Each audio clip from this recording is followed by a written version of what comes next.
clerk. "Don't bother with the old lady, she's just the maid." My son actually laughed. She had no idea the hotel belonged to me. What happened next wiped the smile right off their faces. Stay with me until the end, and tell me in the comments which city you're watching from.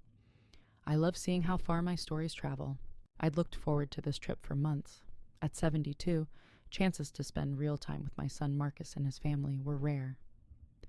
When he suggested a week at Clearwater Beach, I hoped it might finally bridge the distance between me and his wife Isla, who'd always kept me at arm's length. The 4-hour drive to the Ocean View Resort was filled with their chatter about spa treatments, golf tee times, and fancy dinners, as if I were invisible. Each time I tried to join in, Isla's answers were clipped and Marcus stayed silent. I should have noticed the warning signs, but I wanted family connection too much to care. What they didn't know was that the Ocean View Resort was one of my proudest creations. After my husband passed when Marcus was 12, I started with a single bed and breakfast, working 18-hour days, cleaning rooms myself, and slowly building a small empire. Today I own 17 properties across 3 states, but I kept that part of my life private. I wanted Marcus to love me for me, not my bank account. Pulling up to the elegant entrance, I felt the familiar pride of seeing the immaculate landscaping and the marble-floored lobby I had personally designed. Marcus handed off the car keys while Isla, all polished glamour and designer sunglasses, announced she wanted the penthouse suite no matter what. At the front desk, Sarah, my manager, recognized me, but caught my discreet signal to stay quiet. She politely explained that the penthouse was booked and offered a deluxe ocean view suite instead. Isla's face tightened. Her voice rose, drawing stares. "That's not acceptable." I demanded the penthouse. I stepped forward to calm her, but she spun on me, fury flashing. "Don't speak."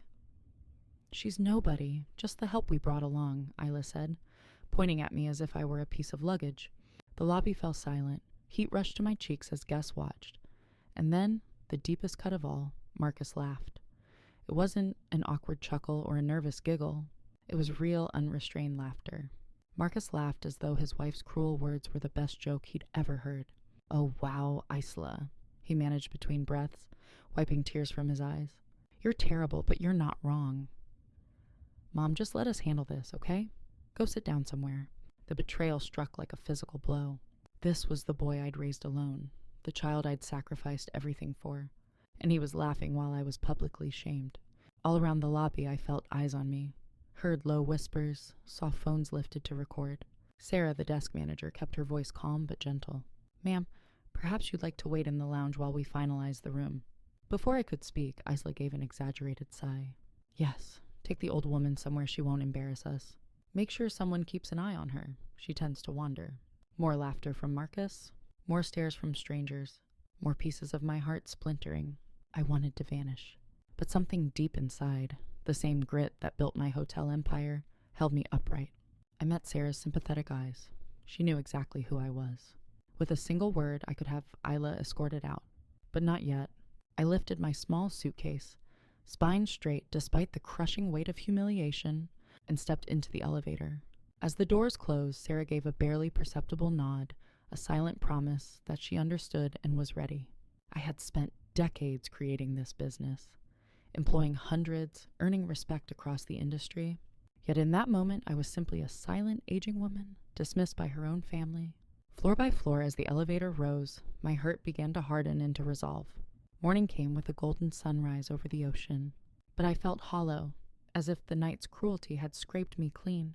Every time I closed my eyes, I heard Isla's voice. "She's just the maid," and Marcus's laughter echoing after it. A soft knock broke the quiet. Marcus stood there, not sheepish, not apologetic, just impatient. "Mom, we're heading to breakfast. Isla wants you to watch the kids by the pool while we hit the spa." No greeting, no mention of last night, only instructions. "Marcus," I said carefully, "about what happened." He waved me off. "Don't make a big deal out of nothing." Isla was stressed. You know how she gets. Let's not ruin the trip. "Nothing?" I asked. "She called me the maid, Marcus." She screamed it for everyone to hear. He shifted, eyes sliding away. "She didn't mean it. That's just Isla being dramatic. Can we drop it? We're on vacation." I searched his face for the boy who once brought me dandelions and called them sunshine flowers. The boy who used to say I was the strongest person in the world. That boy was gone. Fine, I said, the word bitter on my tongue. I'll watch the children. Relief washed over him. Great. We'll be gone most of the day. Spa, lunch, maybe some shopping. You don't mind, right? Of course I minded. But I only nodded. I had hoped this trip would be about family, about getting to know my grandchildren, about finally feeling like I belonged. Instead, I'd been turned into an unpaid babysitter. But I nodded anyway. Starting an argument would only create a scene, and I'd spent a lifetime learning that keeping the peace can feel safer than standing up for yourself. The breakfast room was alive with the sound of clinking dishes and vacation chatter. Isla had already claimed the best table by the window and was directing the staff as though she ran the place. Which, in a bitter twist, she almost did. Or so she thought. I want fresh orange juice, not concentrate, she told David, our young server, her voice carrying across the room. And the eggs must be cooked exactly 3 minutes. I can tell the difference. David smiled politely, but I noticed the strain around his eyes. I had trained my staff to deliver exceptional service, but even their professionalism was being tested. My grandchildren, Emma and Jake, 8 and 10, sat silently with their tablets, barely noticing me as I approached. Good morning, sweetheart, I said, smoothing a strand of Emma's hair. Isla's hand shot out, stopping me. Don't touch her. She just had her hair done yesterday. I pulled my hand back as if burned. Emma didn't look up. Kids, say good morning to Grandma, Marcus said without conviction. Morning, they murmured, eyes still glued to their screens. I took the only empty chair, one facing away from the ocean view. I had once ensured this family always had the best seats. Now I was an afterthought. Norma, Isla said without meeting my eyes. After breakfast, you'll take the kids to the pool. Sunscreen every hour. Emma burns easily, and if she even gets a little pink, I'll hold you responsible. Keep them away from the deep end, and don't let them eat the poolside snacks. They're full of preservatives. If they need anything, you call me immediately. Don't try to handle it yourself. Each instruction was another tiny cut, a reminder that I wasn't trusted to care for my own grandchildren. How long will you be at the spa? I asked. As long as we want, Isla replied coolly. This is our vacation, not yours. You're here to help. Remember? Marcus said nothing, eyes fixed on his phone. After breakfast, I found myself by the pool, trying to coax conversation from Emma and Jake. Other families were laughing, splashing, making memories. We looked like strangers sharing the same table. Then Emma spoke, her voice unexpectedly small but direct. Grandma, Mom says you used to clean houses for rich people. Is that true? The question stung. I had built hotels from the ground up, created jobs for hundreds, earned respect in a world that rarely welcomed women, but somehow, in Isla's version of my life, I had been reduced to a servant. No, honey, I said gently. I build hotels. I own businesses. Jake looked up for the first time all morning. Mom says you just make up stories because you're embarrassed about being poor. The cruelty left me breathless. Isla hadn't only humiliated me in the lobby, she'd been quietly poisoning my grandchildren's hearts, painting me as a liar. Your grandmother isn't making anything up, I said carefully. I've worked hard for everything I have. Emma only shrugged. That's what Mom says. She says you live in a tiny apartment and pretend to be rich. In truth, I lived in a penthouse overlooking the bay, worth more than most people's entire net worth. But to my grandchildren, I was a saddled woman spinning fairy tales. For 6 long hours, I sat beside that pool, watching children who barely acknowledged I existed, while strangers around us played games and laughed. I smiled and made polite small talk when other guests approached, but inside, a little more of me crumbled with each minute. When Marcus and Isla finally returned, they were radiant, fresh from spa treatments and an indulgent lunch. Isla's nails gleamed, her hair perfectly styled. She looked every inch the woman who'd spent the day being pampered, at a spa I owned with services I paid for. How were the kids? Marcus asked, eyes still fixed on his phone. Fine, I replied. What else could I say? That they believed I was a liar?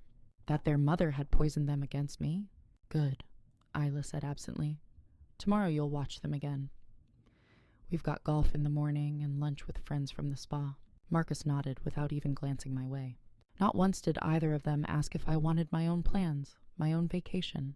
That night I sat alone in my suite, the moonlight spilling across the ocean I had worked so hard to own. It hit me with painful clarity. This wasn't a family holiday. It was a work trip where I was the unpaid help, paying for the privilege of being treated like a servant. The hurt was sharp, but something else began to burn beneath it. Anger. Clean, steady anger at being dismissed, lied about, taken for granted. Tomorrow, I decided, things would change. Morning arrived, and so did the familiar instructions. Isla outlined their plans for a day trip to the nearby wine country, while Marcus scrolled through his phone like a man on autopilot. Lunch for the kids at noon sharp, she said, applying lipstick with surgeon-level precision. Keep the granola bars handy. Emma gets cranky if her blood sugar drops. Sunscreen every hour. No snacks from the pool bar. Call me if anything comes up. Don't try to handle it yourself. I bit back every retort. Years of experience raising a child of my own meant nothing to her. We'll be back around 6, Marcus added without looking up. Maybe later if traffic's bad.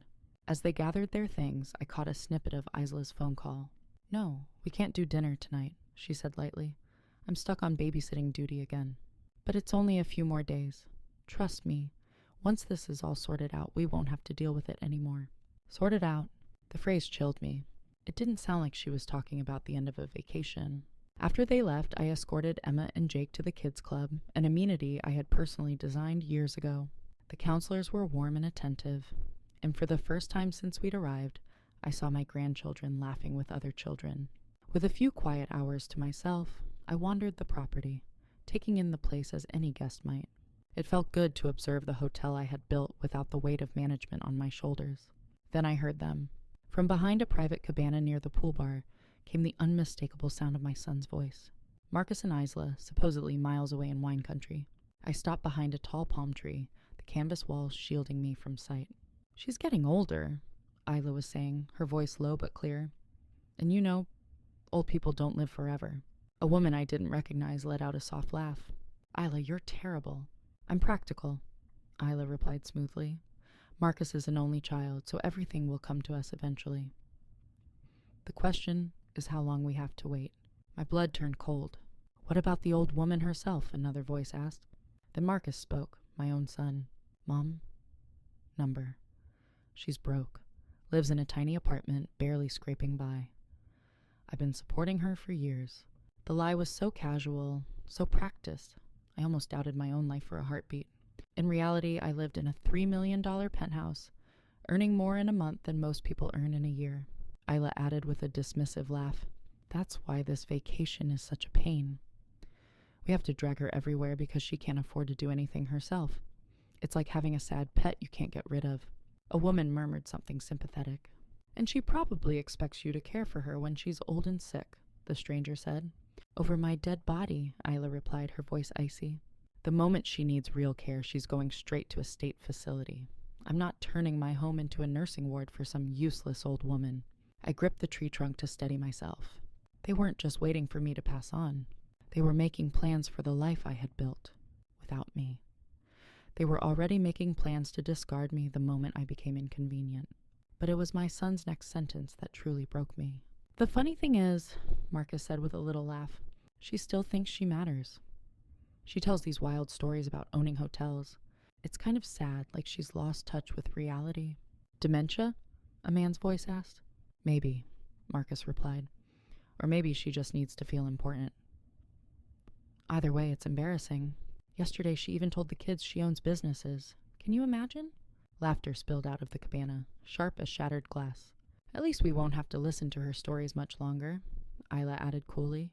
5 years, maybe 10 at most, and we'll finally be free to live our lives without pretending to care about a worthless old woman who never accomplished anything.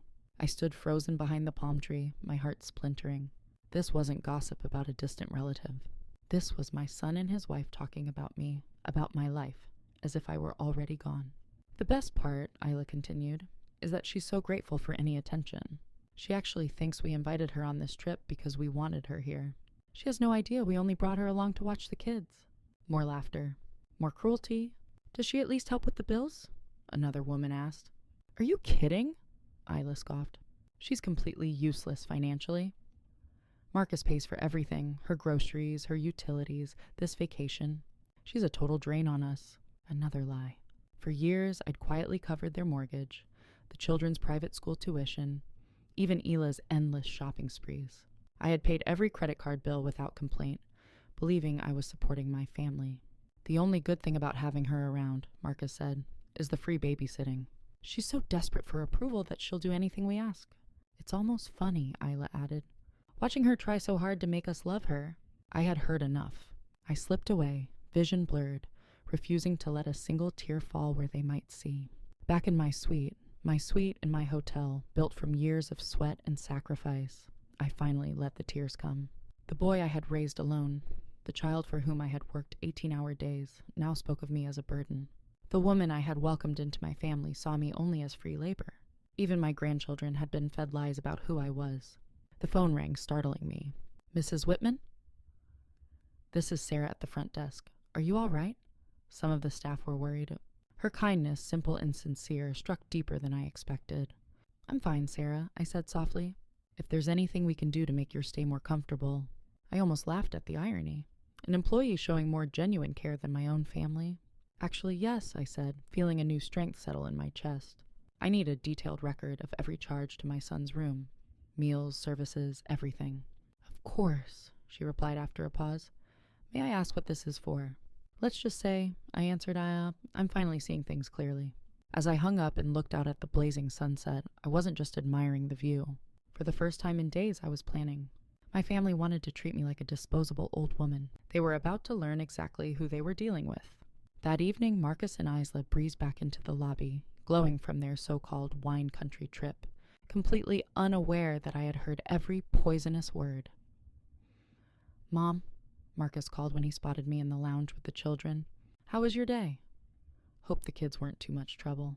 Yesterday I might have believed the casual concern in his voice. Today I heard it for what it was. Performance. A little act to keep up the illusion of a caring son. They were perfect angels, I said evenly, hiding the storm inside me. We had a wonderful time at the kids' club, didn't we? Emma and Jake nodded absently, already drifting toward their parents like planets to a stronger gravity. I might as well have disappeared. Great, Isla said, still checking her reflection in her phone. We're going to that new seafood place downtown. You don't mind staying in tonight, right? The kids need an early bedtime anyway. It wasn't a question. It never was. Of course, I replied, the words tasting like ash. As they left for yet another evening without me, I excused myself and slipped back to my room. I dialed a number I hadn't used in months. Richard, it's Norma Whitman. Richard Harrison, my business attorney of 15 years, answered with warmth. Norma, what a surprise. How's retirement treating you? I almost smiled. Retirement? I'd stepped back from daily operations, but I was far from retired. Richard, I need some information. Hypothetically, if someone were misusing credit cards tied to my accounts, what are my options? A pause. That's a pretty specific hypothetical. Is something wrong? Let's just say, I replied, I'm considering changes to my financial arrangements. Suppose family members are authorized users, but are misrepresenting the source of their funds. Norma, he said gravely, if someone is using your accounts under false pretenses, that's serious, even if they're family. You have every legal right to protect yourself. I stared out at the moonlit waves. That's all I needed to know. For the next half hour, Richard outlined the steps I could take. Each one gave me more clarity and more resolve. When I hung up, I called the front desk. Mrs. Whitman, Sarah answered. How can I help you? Sarah, please prepare a full record of every charge on my son's room. Meals, services, incidentals, everything. Certainly. May I ask why? Consider it a quality assessment, I said lightly. I want to be sure our procedures are followed correctly. Understood. I'll have it for you first thing in the morning. Dawn arrived gray and heavy, matching the weight of my thoughts, but for the first time in days I felt purposeful. At 7 a.m., before Marcus and Isla stirred, I met Sarah in her office. The report she handed me was worse than I imagined. Your daughter-in-law has made 17 separate complaints, Sarah said quietly. She's demanded upgrades, special meals, even asked that the pool be cleared so your grandchildren could swim alone. She's been difficult with staff. I turned page after page of entitled behavior. And my son, I asked. He's been less vocal, Sarah replied carefully, but he supported every demand. Of course he had. Marcus had mastered the art of enabling without getting his own hands dirty. There's more, Sarah added, lowering her voice. Yesterday, Mrs. Isla told another guest the service here was fine, but the ownership was probably some old money family that no longer cared about quality. She said she could run this place better herself. The irony would have been almost funny if it hadn't stung. Thank you, Sarah. This is very helpful. On my way back to the elevator, I met David, the young server from breakfast. He looked uneasy. "Mrs. Whitman," he said softly, "I hope you don't mind me saying this, but the staff, we notice how your family treats you." I stopped, surprised by the quiet compassion in his eyes. David glanced around to be sure no one was listening. "We all know who you are, ma'am," he said quietly. "You've always been kind to the staff, but watching how they treat you, like you're nobody, none of us can stand it." His words pierced straight through me. My employees, with no obligation to defend me, were showing more loyalty than my own family. "Thank you, David," I said, my throat tight. "That means more than you know. If there's anything we can do..." "Actually, yes. Keep giving them excellent service, but document everything. Every comment, every action. Can you do that?" "Absolutely." For the next 2 days, I became a silent strategist. No longer the passive grandmother in the background, I observed with the sharp eye that once built an empire. What I saw was worse than I imagined. Isla wasn't merely entitled, she was cruel. I watched her reduce a young housekeeper to tears over towels that weren't folded to her impossible standard. She screamed at a poolside server for being too slow, though he was working as fast as he could. And Marcus? He wasn't just silent, he encouraged her, laughing at her cutting remarks and adding his own complaints. Together they treated the people who worked for me as if they were invisible. But it was how they treated their own children that broke something inside me. One afternoon, Emma scraped her knee on the pool's diving board. It was barely a scratch, but she sobbed, frightened. When Isla arrived, she didn't comfort her daughter. Instead, she turned on the lifeguard and then on me. "This is your fault," she snapped. "If you'd been paying attention, this wouldn't have happened."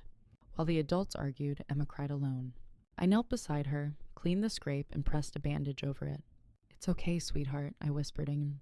"You're very brave." "Grandma Norma," Emma said softly, "why doesn't Mommy like you?" The question felt like a blade. Before I could answer, Isla's voice cracked across the pool deck. "Emma, get away from her right now. I told you not to get too attached. Grandma won't be around much longer anyway." The casual cruelty toward me and toward her own child was the final straw. That night, I made 3 phone calls that would change everything. First to Richard, my longtime attorney, with precise instructions. Then to my accountant for a full financial review. Finally, to Tom Peterson, the general manager of my hotel chain, with orders that would take effect immediately. When I hung up, I caught my reflection in the bathroom mirror. The woman staring back looked older than her 72 years, worn from days of humiliation, but in her eyes was something new. Power and the unshakable will to use it. The next morning dawned bright and cloudless, postcard perfect, as if the resort itself were mocking me. Isla was buzzing with excitement over the grand finale she had planned, a private farewell dinner in the resort's most exclusive ocean view dining room. "Tonight will be perfect," she announced over breakfast, her voice rich with self-satisfaction. "I've invited the Hendersons, the Martins, and that charming couple from Boston." She had no idea that every dollar she was spending flowed from my accounts, through the credit cards I had foolishly allowed Marcus to use. And she had no idea that by nightfall, the balance of power would shift forever. Marcus nodded approvingly. "Sounds great, honey." "Mom, you can keep the kids entertained during dinner, right? They get restless during adult conversations." Even on the last night of this so-called family vacation, I was being assigned to the children's table while strangers enjoyed an extravagant meal, paid for with my money. "Of course," I said quietly, while inside my resolve hardened to diamond. That morning I set the last pieces in motion. Richard worked through the night to ensure every legal detail was airtight. Tom Peterson, my general manager, discreetly briefed the key staff. I rehearsed my words until I could deliver them without a tremor. By mid-afternoon, Detective Morrison from the county sheriff's office called. "Mrs. Whitman, we've reviewed the documents your attorney provided. The evidence of unauthorized charges and misrepresentation is solid. We can proceed whenever you're ready." "Thank you, Detective," I replied. "I'll give the word when the time comes." The day crawled by. Isla spent hours perfecting her look, transforming herself into a vision of polished elegance. Marcus pressed his best shirt, shined his shoes, and never once asked what I might be wearing. To them I was invisible help, unworthy of notice. At 7 sharp, we entered the Sunset Terrace, the crown jewel of my resort. Floor-to-ceiling windows framed the ocean's endless horizon. Crystal chandeliers bathed the room in warm light, catching on the imported marble floors I'd personally chosen. I had designed this space to celebrate life's milestones. Tonight it would reveal the truth. 6 well-dressed couples, new acquaintances charmed by Isla's practiced sparkle and Marcus's easy confidence, were already seated. They greeted me with polite nods before turning their full attention back to the stars of the evening. "Everyone, this is Marcus's mother," Isla announced with a bright smile, gesturing toward me like a side note. "She's been helping with the children this week." Helping, as if I were the nanny instead of the woman who owned the very walls around them. Course after course arrived, perfectly seared scallops, aged wine, desserts dusted with gold leaf. I sat at the far end with Emma and Jake, cutting their food, keeping them quiet, enduring the sidelong glances Isla shot my way whenever the children acted like children. During a pause in conversation, Isla's voice cut through the clink of silverware. "Norma," she said loudly enough for every guest to hear, "could you take the children out to the balcony? They're getting restless. We wouldn't want them disturbing anyone." It was the cue I'd been waiting for. I rose slowly, laying my napkin on the table with deliberate precision. Conversation around the table faded as I walked to the head, stopping directly behind Isla's chair. "Actually, Isla," I said, my voice calm but carrying through the room, "I think it's time we had an honest conversation." The table went silent. Isla looked up, irritation flickering in her eyes. "I asked you to take the children outside," she said, the sweetness in her tone already cracking. "I know what you asked," I replied evenly. "Just as I know about your conversation by the pool cabana 3 days ago, the one where you discussed how long you think I have to live and how free you'll feel when I'm gone." Color drained from her face. She forced a brittle laugh. "I have no idea what you're talking about." "You must have misunderstood." I leaned in slightly, meeting her eyes. "Oh, I understood perfectly." I met Isla's furious eyes and let the silence stretch until every person in the room could feel it. "Isla," I said evenly, "you've mistaken me for someone who needs you." Her lips parted, but no words came. "For years," I continued, my voice steady and unmistakably calm, "I have given my love, my time, and my resources to a family who thought I was too blind to notice their contempt. Tonight, that ends." Detective Morrison stepped into the private dining room, flanked by 2 uniformed officers. The soft clink of their badges was louder than the crash of the waves outside. "Mrs. Whitman," the detective said respectfully, "we're ready when you are." I turned to Marcus, my only child. "You taught my grandchildren to dismiss me. You laughed while your wife mocked me. You lied about who I am and drained accounts you never earned. Those choices have consequences." "Mom, please," he whispered, pale and trembling. "Don't do this." "I warned you," I replied gently. "Family is a privilege, not a shield." The officers approached. Isla backed away, her chair scraping against the marble floor. Marcus stood frozen, the color gone from his face. "You may remain here while we process the charges," Detective Morrison told me. "We'll handle the rest." "Thank you, Detective," I said. The room was silent except for the distant rush of the ocean. I looked once more at the woman who had spent years trying to erase me from my own family. "You were right about one thing, Isla," I said quietly. "I don't need you. I never did." Then I turned to my grandchildren, who watched wide-eyed from their seats. "Emma, Jake," I said softly, "Grandma will always love you. Remember that love is proven by actions, not words." The officers led Marcus and Isla toward the door. Neither resisted. I stood tall in the dining room I had designed, the chandeliers casting a warm glow across the table.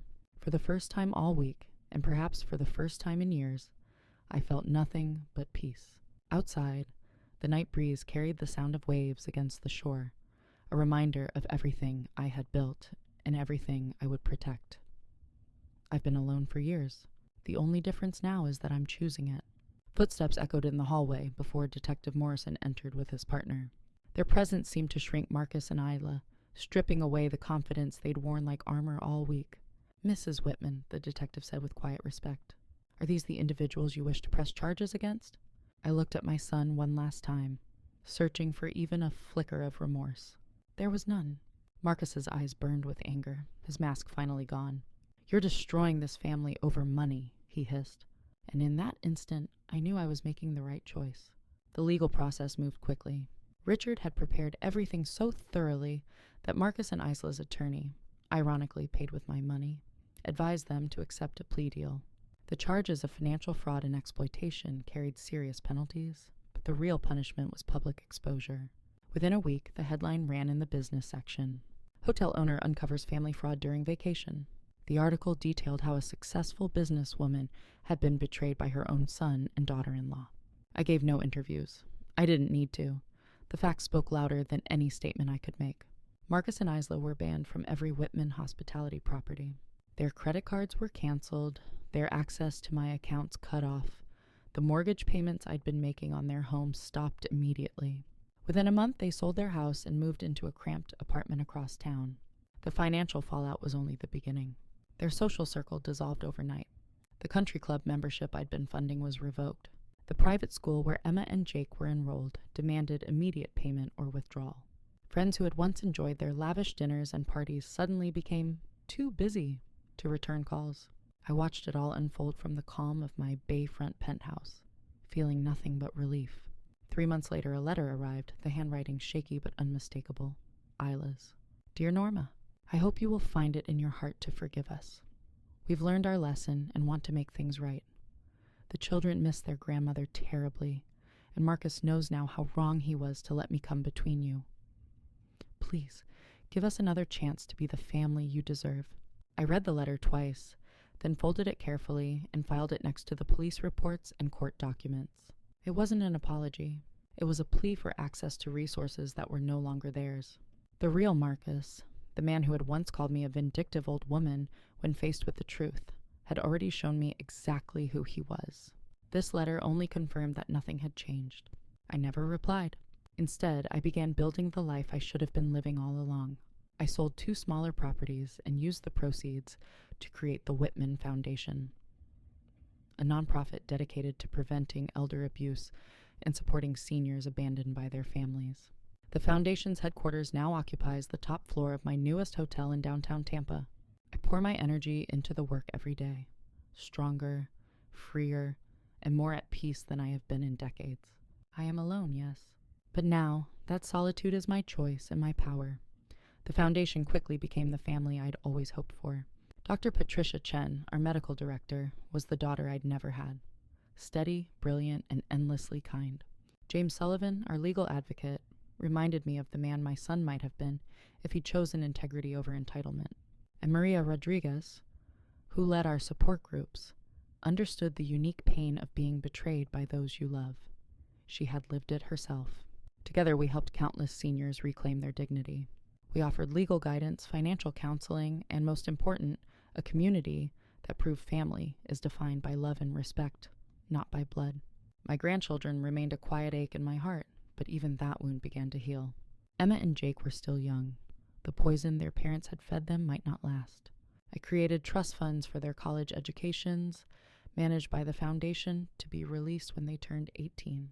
If they chose to reach out, I would welcome them. If not, they would still have the security I had always wanted for them.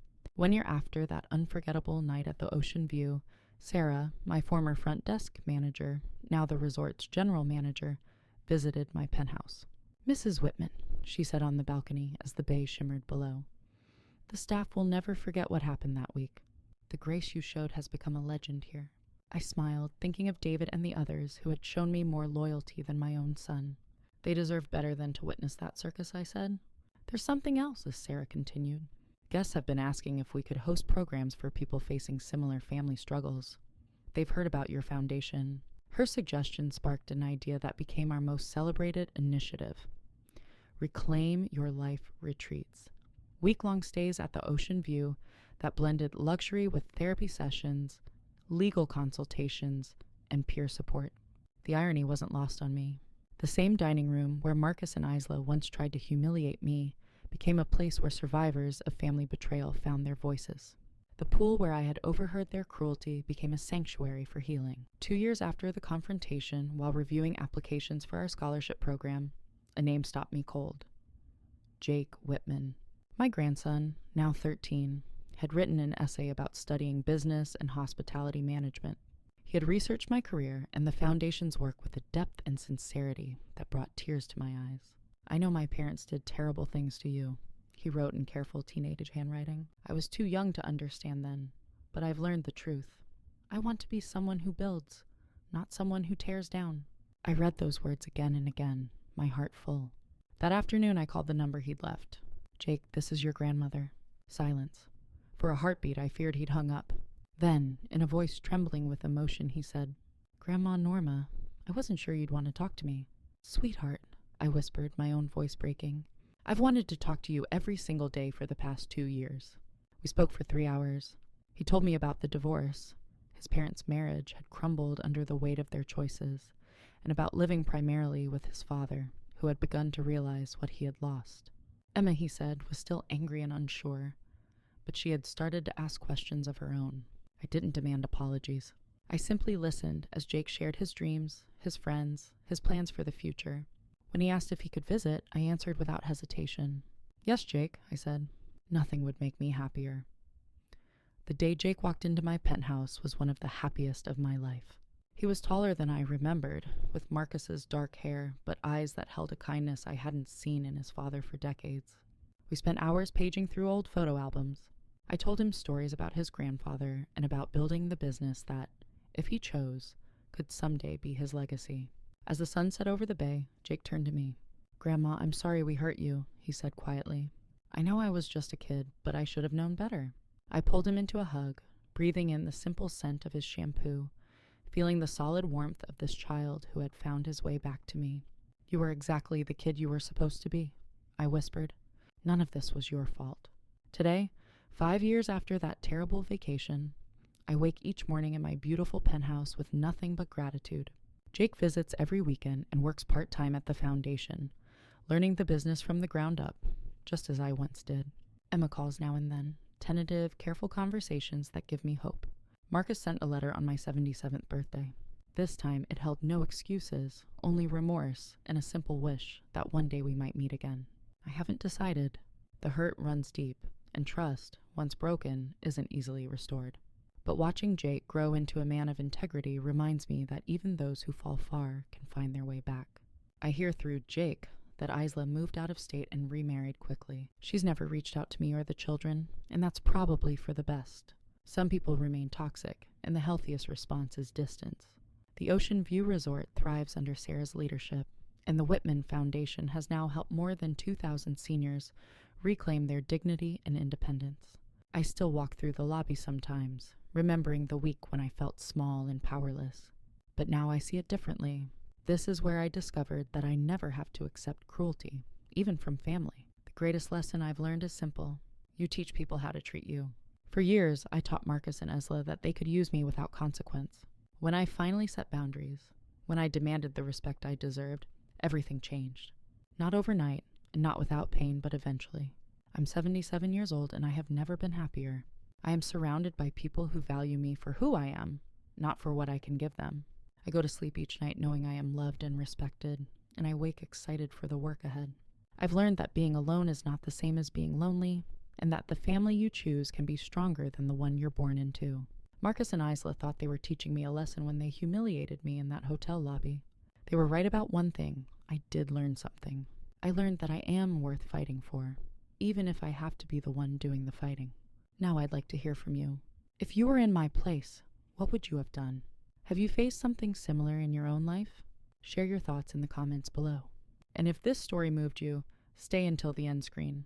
I've linked 2 more favorites from the channel that I think will surprise you. Thank you for watching and for spending this time with me.